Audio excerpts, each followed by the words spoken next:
Bueno, arratsaldeon, lehenik eta behin eta eskerrik asko etortzagatik. Ni nago natorroin Nabarralderen izena, argitaratu duelako aritzen azken liburua. Eskerrak emateko zuei etortzagatik, ari ere egindako lanagatik. Gehienek gutxiago edo gehiago ezagutu duzu apur bat Nabarralde, hasi zen pizkat batez ere eta jarraitzen du biztan da iraganari begira, gure historiari erreparatzen, gure kontakizunaren jabi izateko, nolabait esateko. Baina, nik azpimarratzen dut iraganatik hasten gera, baina landu behar dugula ere oraina, eta hor sartzen dugu, nik esaten dioto, ondareari. Ondarea da, zuzen mediperirenearra, ondarea da, ondare industriala, ondarea da, gauzak egiteko modu bat, herri bezala erabili izan duguna, baina beti faltan gertzen zitzaigun, baina etorkizuna zer. Nik uste denok ez dagoela saldu beharrik, mundua zenolako egoeran dagoen, globalizazioak zenolako eragina ari da izaten gure bizitzako arlo guztietan, eta nazio gisa, Euskal edo Nafar nazio gisa, gauza bera, hizkuntzarekin, baina beste hainbat konturekin, nortasunarekin finean. Orduan, lehenengo arlo hori iraganari dagokionez, hor sartzen da aritzen lana, da bere 3. lana gurekin, egin zuen lehenengo komiki bat, Gasteizko, gu Gasteiztarra gea biok, orduan lehenengo lana egin zuen Gasteizko zeteari buruzkoa, 1900 urtean, bigarrena egin zuen aldazka posuituak lehenengo mundu gerrari buruz iparraldean, eta ikusten dena da, hori, gero eta liburu lodiagoak ere dela ateratzen, geldi hor, lodiago ezin egin, baina, nik uste nahiko lan bi gero komentatu dugu, urte bere denbora hartu du hau egiteko, nik uste oso lan mamitzoa dela, eta batez ere, modu bat eginean, beti historia, eta hortan gabiltzanak eta difusioan, eta zaila den jendeari beldur hori kentzea, ez da? Historia gauzaztun katedratikoak, txapak, ez dakiz zer. Hortan gabiltza, harinago eta egiten dugun. Eta ja maitzeko, izan dut beste lan esparru bat dela etorkizuna, etorkizunari begirako hausnarketak egitea. Eta hildo horretan, joan den urtean hasi genuen, eta horten jarritzen dugu dinamika batekin, Baskonia globalizazioan, esaten diogu, herri bezala, nola berkokatu gure burua testuinguru honetan. Eta testuinguru hortan, urrengo ekimena, izango da maiatzaren 23an, Cibibox Pompelon, eta hor Juan Carlos uste dela Longasek, ekonomeleareak, proposatu digu tailer bat gai honen inguruan hausnartzeko. Orduan, proposamena hemen geriltzen da, nahi baldin baduzue da larun batean goizean, 23an, Pompelon, eta izena emateko, Nabarralderen web horrian nor badago banner bat, eta hor dago izena emateko aukera, bale? Eta nik ez daukat besterik esateko, hemen usten diotitza aritzi, eta mila esker.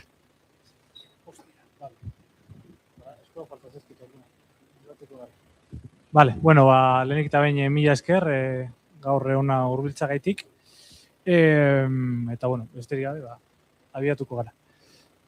Liburua abiatzen den bezala, edo azten den bezala, aipu honekin egingo dugu ere, hasiko dugu aurkezpena.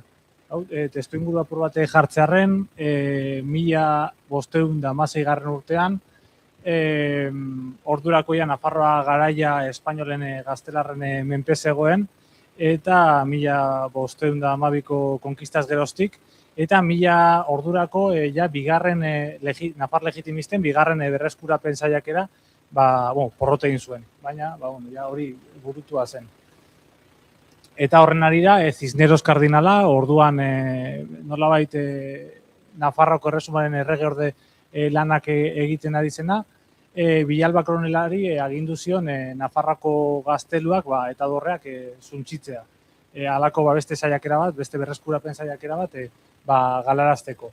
Eta hortik hilabete batzuetara, behin txikitu zituztenean gazteluak, honako adierazi zion Bilalba koronelak Cisneros kardinalari. Jaun agurgarri horrek, arrezien suntzik eta agindu ondoren, Nafarroa fantasia zein basu dago, non ez baitago buru altza dezakenik. Erresuma ezin daiteke aspiratuago eta lotuago egon. eta orduan serie egiten zioten referentzia fantasiaz ari zirenean, argi ez badago ere, imagina dezakegu Nafarren gogoari eta grinari egiten ziola referentzia. Eta gazteluei dagokionez, argi dago ez zirela bakarrik defentsa sistema bat, defentsa egitura bat, baizik eta ere Nafarren autoestima altxagarri, ezta? Eta boteraren, nolabait, bertako boteraren erakusgarria.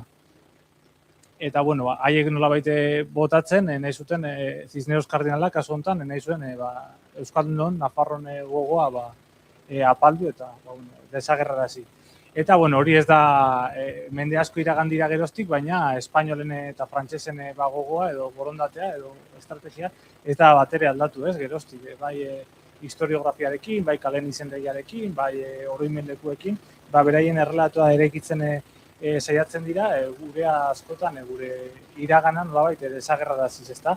Euskaldunok askotan, baskoiak, existitu ginenik ere askotan aipatu gabe, eta aipatzen dutenean nolabait existitu ginela, irudikatzen dute guk inoiz bildutako boterea eta instituzioak haiei gure borondatez oparitu izan bagenizki bezala, ez? Halako erlatu faltsu bat eraiki dute.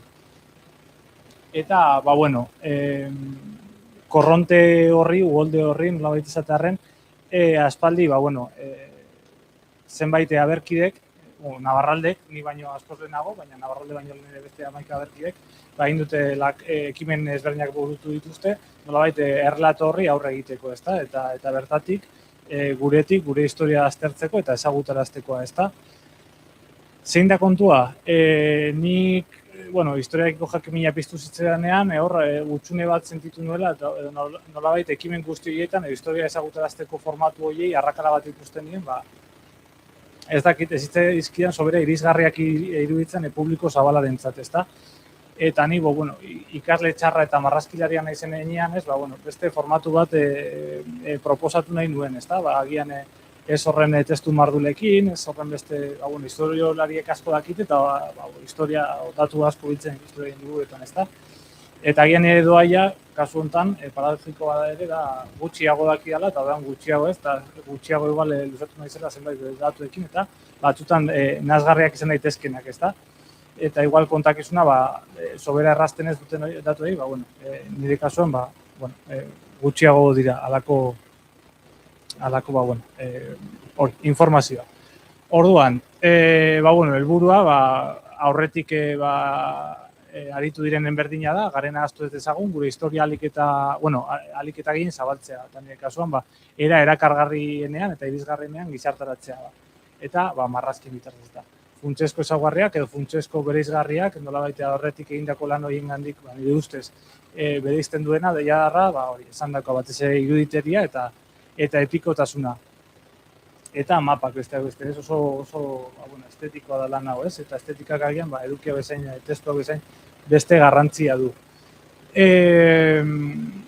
Epikotasuna, herri ororen historian berezkoa da, ez? Baina, niri irudituztean hori azpimarratzeak, ez? Egin zezakela, beste publiko baten gana, iristea, ez? Behintzat ni bezalako jendearen gana, abentura apur batekin, eta epikotasunarekin, historia beti, samurrago iresten dugu eta barneratzen dugu, eta iruditeriarekin, zer esanik ez.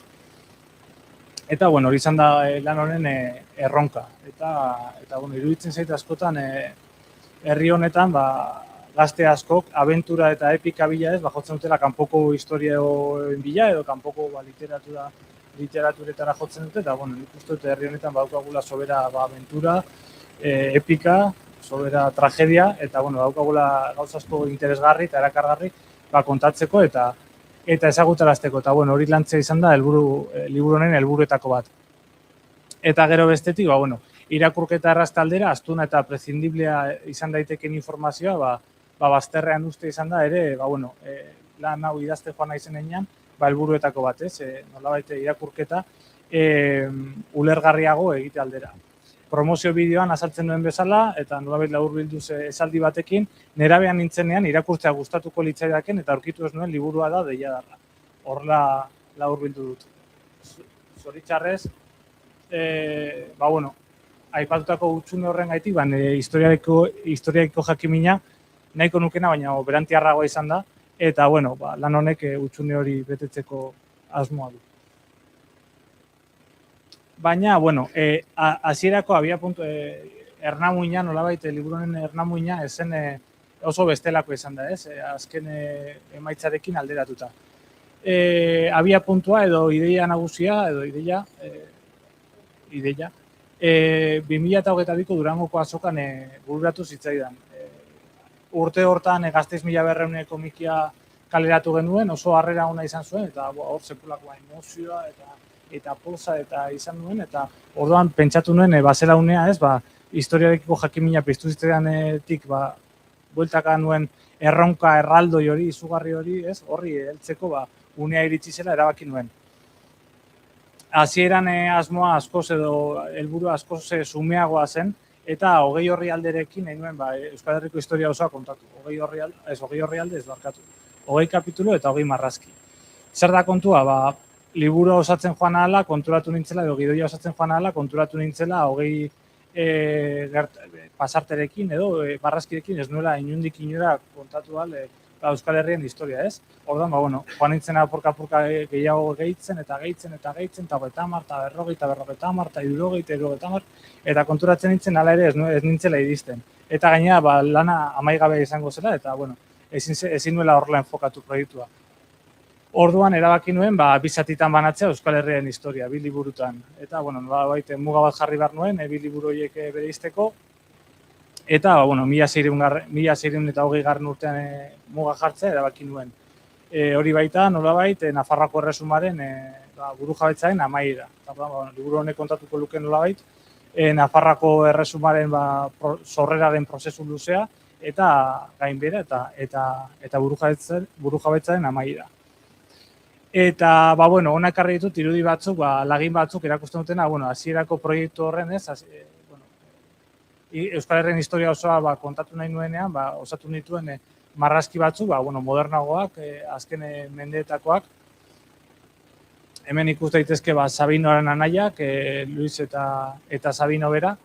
Hemen Telesforo Monzon, eta Txillardegi, Kruzbig, eta horre Carrero Blanco egan egiten. Printzipioz ez dut uste sekula lan honek argia ikusiko duenik eta sekula burutuko duenik arrazoi ezberdin gaitik. Orain ez naiz horretan luzatuko, baina gero jakimina baldin baduzue, galderen txandan bota galdera eta agur, eta mintzatuko gara horri buruz lasaiago. Lan honetan edegarria sorta daitekeen puntu nagusietako bat da daukan kombinazio ezoikoa edo kontraste bitxia, ez? Alde batetik, iruditeria batzuetan iaia fantastikoa dirudi, ez? Dirudi mitologia liburu bat, baina aldi berean edukia, kontakizuna, testua historikoki zorrotza da. Edo bintzat jakin izan dudan bezain zorrotza. Zergaitik gertatzen da hau, diote iruditeri erdi fantastikoarena, alde batetik erakargarri egin nahi nuelako, baina batez ere hau adibide bat da, hau da Orreagako bataila. Nik dakidala edo dakigula Orreagako batailan ez ziren emakumerik egon. Baina argi dago Orreagako bataila ez zela bakarrik gizonen, euskal gizonen bataila bat izan zen herri oso baten defentsa. Eta, horregaitik irudikatu nahi nuen nola doala emakume bat batailaren erdian. Eta, horre irudikatu dut emakume bat, arku batekin, zeruan, ezta? Eta, alegoria bat da. Eta hau bezalako, beste 11 alegoria daude liburuan. Esaterako, badago irudi bat, zeinetan ikusten den Aita Santu bat, erraldoia, eta Nafarroako erregea, haren erdia edo herena. Eta horrek ez du esan nahi, Aita Santu erraldoia zenik, baizik eta Elizak zeukan boterea. Ez da, orduan, iruditeri aldetik, asma hori zen, erakargarria egitea, eta zein behar mezu, igual, marrazki realista batekin islatu ezin ditzaken, zenbait, errealitate islatu nahi nituen marrazki hauekin, eta horregaitik, estetikoki, erdi fantastikoa irudi dezake. Baina, aldi berean, esandakoa, testu aliketa zorrotzena eginez. Historia, datuetan oinarrituta, eta historialarien ikerketetan oinarrituta. Are gehiago, badago joera bat gurean, lehen aipatu den bezala, gure historialariek aurre egin behar izan diote sekulako uholdeari, ezta? Espainiatik eta Frantziatik edatorkigun sekulako uholdeari, ezta? Eta nolabait, sentsazio batzuetan jardun izan dugula era defentsiboan, ez? Eta gure historia azaltzen era oso simplean eta kontrasanik gabeko izango balitzu ezala, ezta? Eta joera hori ulertzen badut ere, eta erabat nire egiten badut, eta errespetatzen badut, eta besten badut ere, kontestu ulertzen dualako, ez gara herri normalizatu bat, herri zapaldu bat gara, eta herri zapaldu bat garen neina, anomalia txiki batzuk baditugu, edo handi batzuk. Eta kasu honetan islatzen da, ezta? Eta batzutan, zer esango digutenaren beldurrez, ez? Edo guk etxaiari gure kontrasan bat adirazten badiot, berak sartuko du hor atzamarra, ez? Eta saiatuko da nire kausa ez legitimatzen, ez? Eta, horren beldurrez ulertzen dut batzutan, joera izan dugula nolabait gure historia simplifikatzekoa. Eta, lan honen helburua izan da, kontakizun horri ñabardura batzuk gehitzea. Gero hor non dagoen muga beti, eztabaidagarri eta interesgarri, eta, baina, nik zenbait gaur egungo ikuspegitik, zenbait kontraesan nolabait aurkitu ditut gure historian, eta ez dut egin sobera aleginik hori estaltzeko, ezta? Eta, aurkitu dituan bezala, adirazi ditut. Eta, hala egin dut, kontraesanak herri guztien parte direla eta gure kausak justu izateko makillajerik behar ez duela uste dudalako. Eta, esan dakoa, batek esango oso partziala dela, eta beste batek eset, eta hori beti bakoitzak muga eta orekano jartzen dut, hori beti eztabaidagarri, eta baina hori izan da bintzat lanaren alegina. Eta, liburu hau nolabait esaldi batekin kontatu nahi izan dudana laburbildu beharko banu esaldi batekin hurrengokoa da. Baskonia, estatu handinai eta tripazainen artean lasaitasunez bizi ahal izateko txikiegia, irentzie izateko baina egoskorregia. Esaldi honek balio du, lehen menderako eta gaur egunerako ere. Eta harrigarria da, nik, lana osatu nuenean, edo osatzeko asmoa izan nuenean, argi nuen, islatu nahi nuela, nik gure historiak kuskuseatzen, ezagutu nituen zenbait mugarri, zenbait bataia, eta nire harrigarria egiten zitzaidan, nola mendez mende, garaituak baginen ere, edo, garaituak izan, ala kontatu dute, eta, ziurrez ala izan zen. Bataia gehienak galdu genituen arren, ikaragarria da, nola mendez mende, berriro Baskoiak, Euskaldunak horra agertzen garen, eta bizirik eta borrokan, ezta? Eta hori, harrigarria da, ja, bagaudetatik, badirudi ja, Euskaldunon amaiera iritsi dela, eta gero ikusten da nola, kapituloz kapitulo hori ez den horrela, eta Euskaldunak bizi daude, eta gauza handiak egiteko kapaz dira oraindik, gaur egun bezala. Eta ikaragarria nola nik lana gozatzen hasi nintzenean, neukan horren gertakari edo realitate horren inguruan ideia bat, baina datuak bildu ala eta liburu osatzen joan ala eta bata beste atzetik jarri ala, nitzako izan da gauza bat ikaragarria eta oso, ez dakit, niri harrigarria egin zait. Eta, pentsatzen dute zuei ere ala gertatuko zaizuela. Eta, esan bezala guk agian ez dugu garaipen handirik izan, ez dugu bataia horreaga salbu, ez dugu balako bataia handirik irabazi, baina gure garaipen nagusia argi eta garbi da, orain biziraun izana eta beti mendez mende borrokan jarraitzea, ez? Eta hori da ere liburu honekin nabarmendu nahi izan duen ideia. Gure historiako gertakari politiko nabarmenak Nafarroaren erresumaren bueltan gertatu dira, eta horrek zentralitatea du kontakizunean. Hala da. Hau da Euskal Herrien historia, baina politikoa. Eta egitura herri batek bildu dezakeen edo eraiki dezakeen egitura politikorik handiena erresuma bat denean, Euskaldunon nolabait gertakaririk erabakigarrienak Nafarroako erresumaren bueltan eman dira.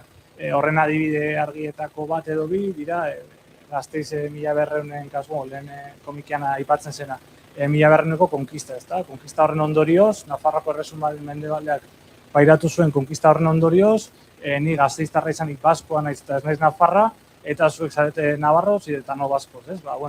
Badirudi, Nafarroako erresumaren bueltan gertatutako gertakariak, gaur egun ere sekulako garrantzia dute eta erabakigarriak izan dira, Euskaldun etorkizuna erabakitzeko. Eta, alako beste adibide bada, esaterako, be Nafarroa, segaitik bazen nafartarrak haiek frantsesak dira, ezta? Eta zuek espainolak.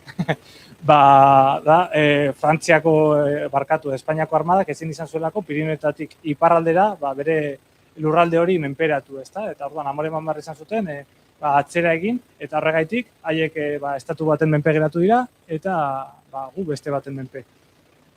Baina guztia, hori, esan bezala, Nafarroako erresumaren bueltan. Orduan, ezinbestean, Nafarroako erresumak zentralitatea izan behar zuen lan honetan. Eta, bueno, bestalde iparraldea ere, ez? Beti bazterrean utzi dugune iparraldea. Asmoa izan da, lan honen bitartez, iparraldeari merezi den ere, tartea eskaintzea, ezta? Eta hori izan zen hasieratik helburuetako bat, eta, bueno, uste dut lortu dala batetan, hasierako helburua eta hori argi nuen, hala izan behar zuela, baina, bueno, bide hortan, bi lagun ezinbesteko, edo bide lagun, edo laguntzaile izan ditut, ezinbesteko ekarpena egin dutenak. Alde batetik Joritz Larrasa, bera historialari urruñarra da, eta bestea Inigo Larramendi horre hemen duzuena. Zergaitik, Joritz Larrasa ezagutu nuen nire aurreko proiektu liburua komikia kaleratu nuenean, edo egiten nahi nintzenean, urruñan izan nintzen, eta bera ezagutu nuen, bera urruñarra da, historialaria, eta bera asko lan du Lapurdiko historia besteak beste. Eta berak adierazian bere kezka nolabait, guk Euskal Herrian historia jorratzen dugunean, bazterrean utzi ditugu, eta bereziki Nafarroako erresumaren papera azpimarratzen dugunok, ez, nola askotan oharkabean pasatzen dugu, edo ez dugun aipatzen, Lapurdi eta Zuberoa, ezta? Eta nolabait ahaztuta ditugula, eta egia da. Eta berak azaltzen zidan nola konkistatu izan zen, 1449an eta 1451an artean nola konkistatuak izan ziren bi eskualde horiek, eta nire argigarria eta kezkagarria egin zitzaidan, segia da, nik horren historia zalean nintzen eta naiz, baina gertakari horren inguruan ez nekin ezerra, ez da, egia da, gure historia liburuetan horri buruz gutxi esan da.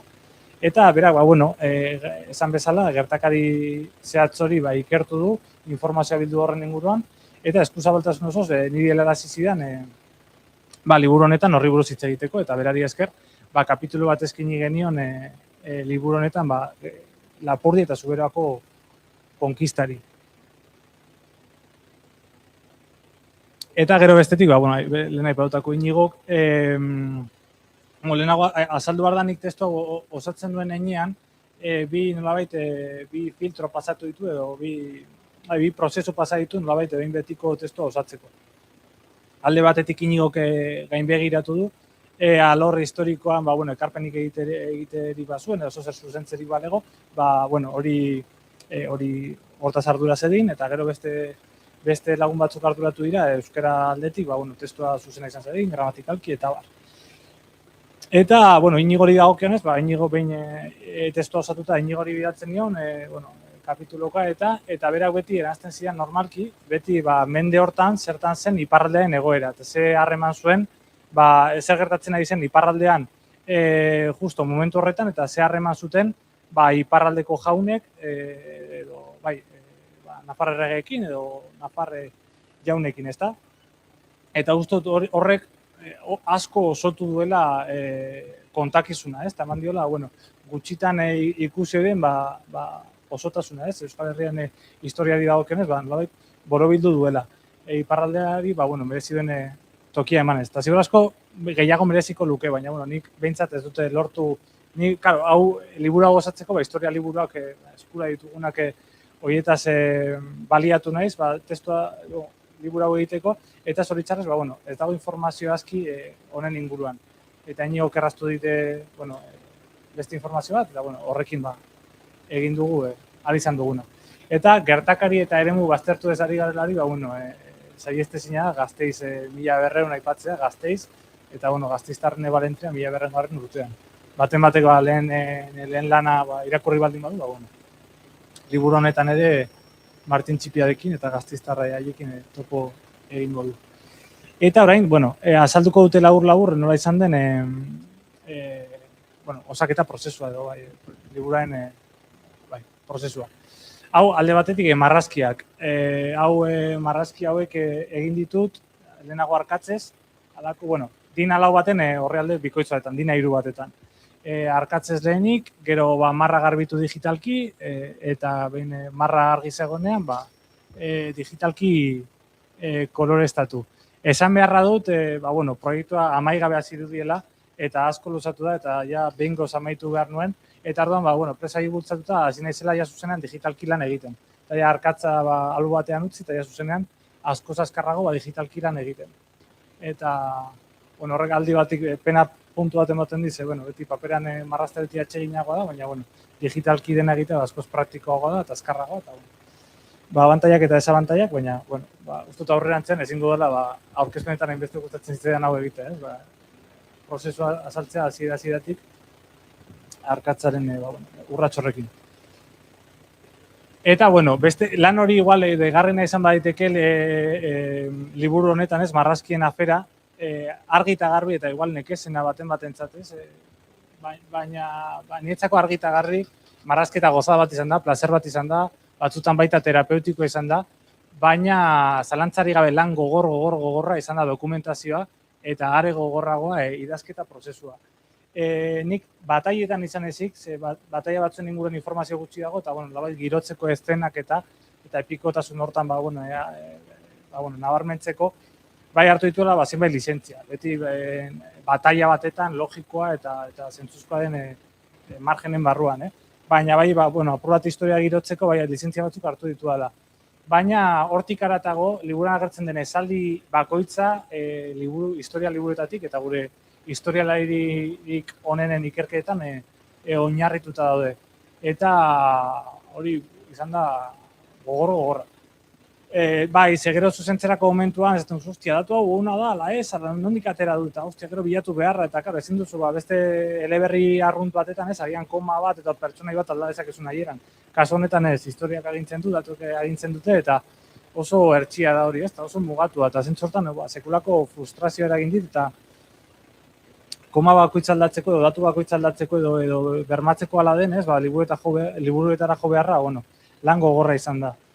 Eta, hasieran, apur bat kritikatu izan baditut, orain arte egin izan diren, gure ikuspegitik ere egin izan diren historia lanak, ez ditu kritikatu, baina formatu aldetik, nik beste erabat planteatzen badut ere, uste dut bidezkoa dela eta zentzuzkoa dela ere aitortza egitea, haiek gabe, ezingo nukelako nik lana gozatu. Eta hemen, haietako batzuk aipatuko ditut, Pello Monteano, zalantzari gabe, nire idolo nagusia, Iñaki Sagredere, Xabier Irujo, Jose Maria Lakarra, Eneko del Castillo, bere mapetan oinarritu naiz, eta Jose Luis Orella, dira horietako batzuk. Baina, ala 11 daude eta, guzti nire goresmena. Eta, zalantzari gabe, esan bezala, lan hontatik zatirik zailena izan da idaztea, zalantzari gabe. Azkenan, ni euskeraz bizi naiz, baina irakurri historiari buruz batez ere, eta alako abenturak eta pelikulak eta dana espainolez ikusten dugu, eta dana espainolez inezten dugu, eta orduan, oharkabean eta nahi gabe, askotan pentsamendua ez, alako historiak ere ikitzerako momentuan, espainolea jotzen duen. Eta historia liburu gehienak espainolez daude. Orduan, hori izan da igual alderik zailena, ez da?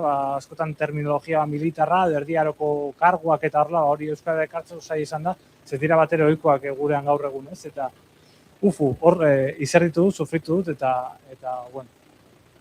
uste dut erditxukun amaitu dugula, buru gogorra naizelako eta mila guelta eman dizkiolako liburuari eta testuari, eta baina, hori izan da, zalantzari gabe, lanik gogorrena.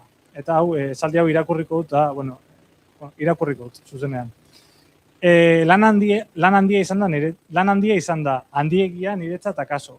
Askotan esan eta pentsatu izan dut, lan hau nire gaitasunetatik aratago zijoala. Baina azkenean badirudi lortu dudala. Emaitza, zuek baloratu beharko duzue. Baina, amai gabe hasi irudien eta aurreratu naiz. Orain puntu netzako oso garrantzitsua den gauza bat, igual zuentzako da euskeria bat, ez da interesgarria, eta ala baldin bada, barkatu. Netzako izan da sekulako burua ustea, eta kontatu behar du, eta netzako da liburu honen alde oso garrantzitsua. Esan badute, alde estetikoa garrantzi handia dela liburu honetan, hau oso garrantzitsua da. Hori baino lehen, azalpen txiki bat, daude imprimategian, liburu bat imprimatzea komentu, tartean paper asko daude, baina, horrela apurate gainetik azalduta, hau da, paper kutxe, nolabait aldizkari baten papera, kolorea oso bizia du, baina distira du. Hau da, aldizkarien papera, eta normalki ziurazko etxean ilustrazio libururik baduzu edo bereziki argazki liburuak baldin baituzu, ziurazko paper horretan eginak izango dira.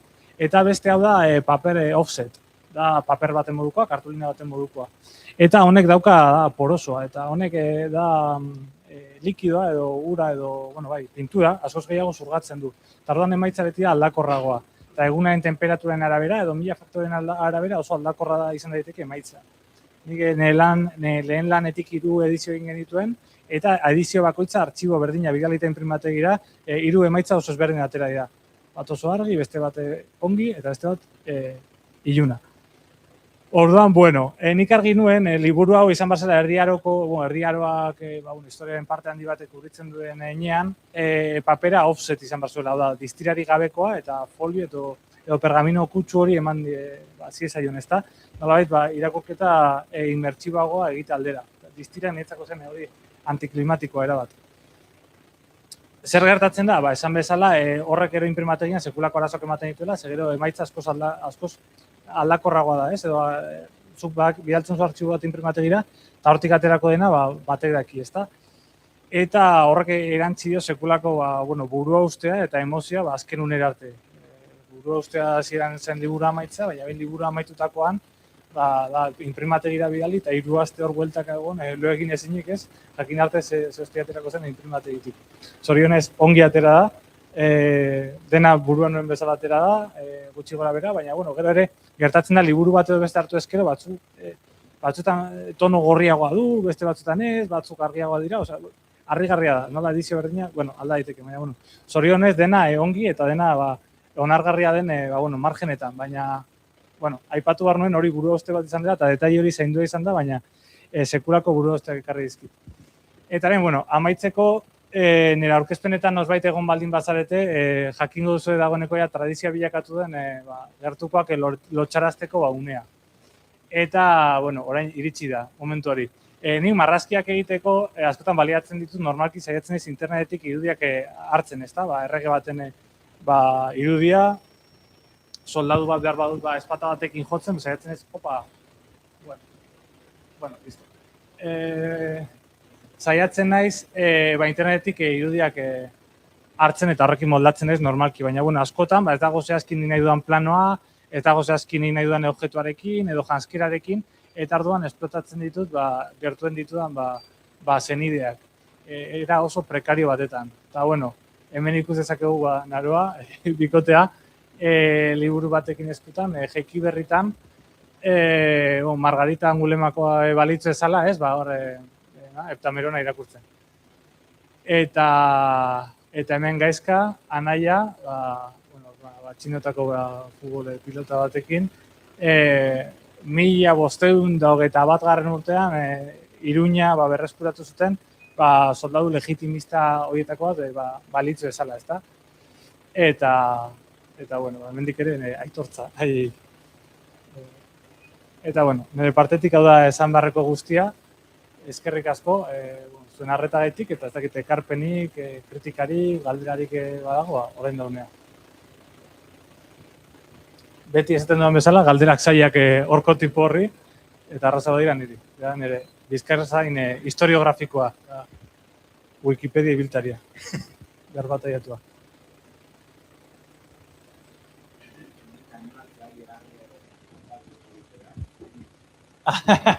Jarri dituzun irudiak oso itxura ona dute, orduan animatzea bigarren kapitulo hori egitea. Aipatu behar da.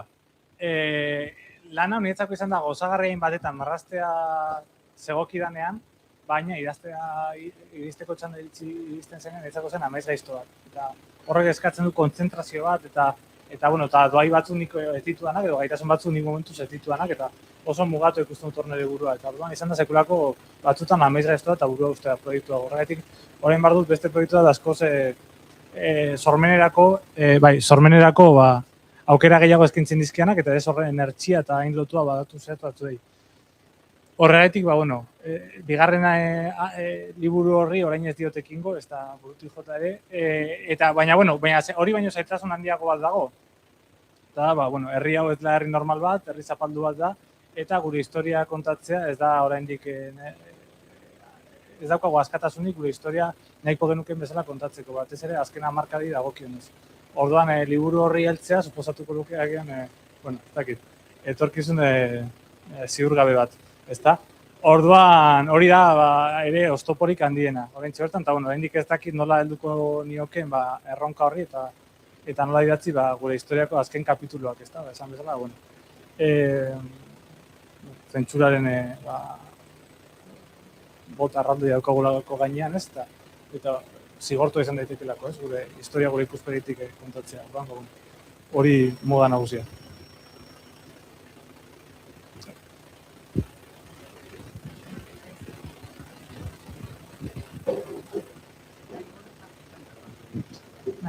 Esan duzu hasiera batean ez zenuela jakin edo askorik historiarekin eta gauza hauekin.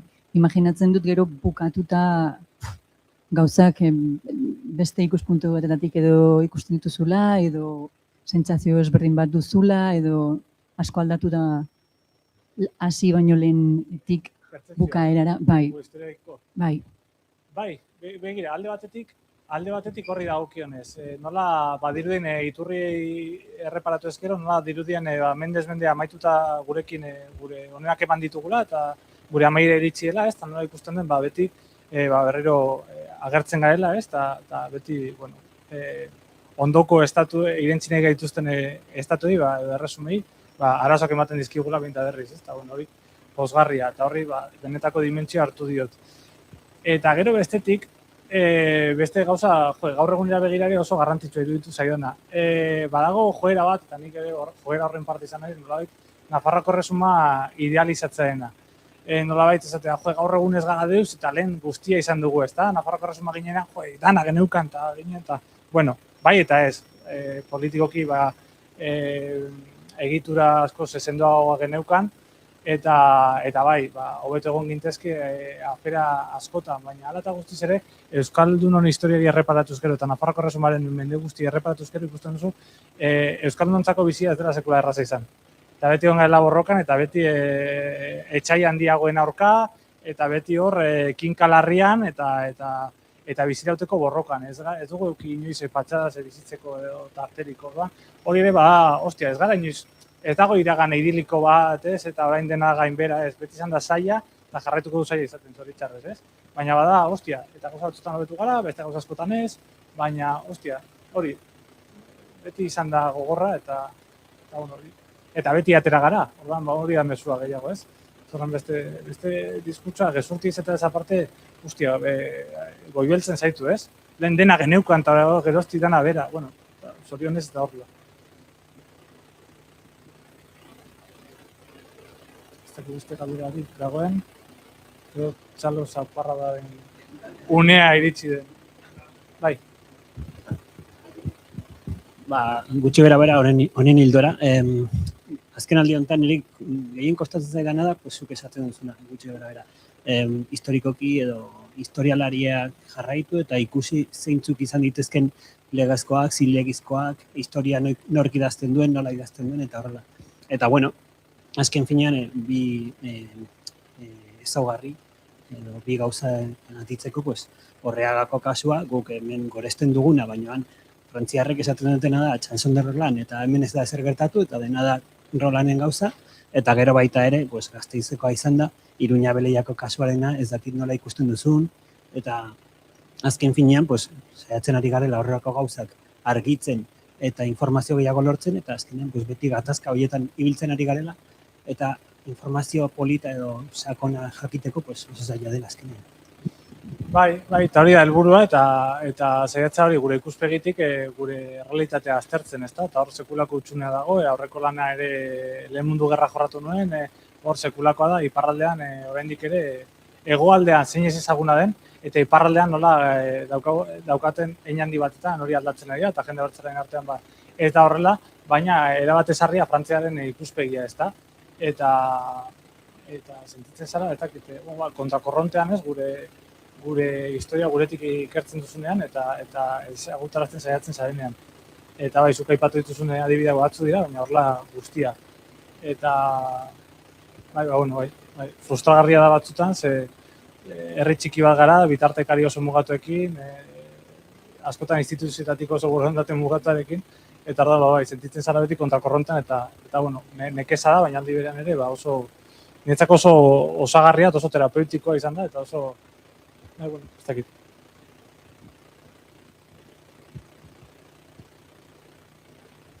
Vale, partez, 6 puntos.